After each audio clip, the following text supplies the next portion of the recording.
পুজো মোটামুটি টাইম মতোই শুরু হয়ে গিয়েছিল, একটু দেরি করে শুরু হওয়ার কথা ছিল 1টা থেকে 1:30টার মধ্যে। তো সেরকমই পুরোহিত চলে এসেছিলেন এবং সুন্দরভাবে সুষ্ঠুভাবে যোগাড়যান্তি উনি ওনার মতো করে করে নিয়েছেন।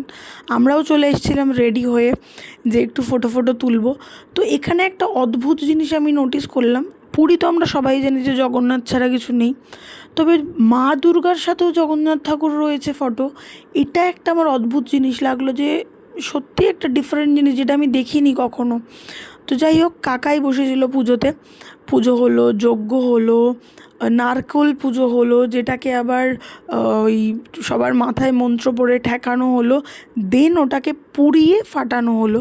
এটা হয়তো কোথাও নতুন গৃহপ্রবেশ হলে এই রিচুয়ালসটা হয়, কেননা আমি দেখিনি।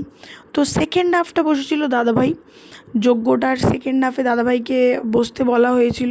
তারপর খাজা দিয়ে পুজো করা হচ্ছিল, আর এত মাছি ছিল।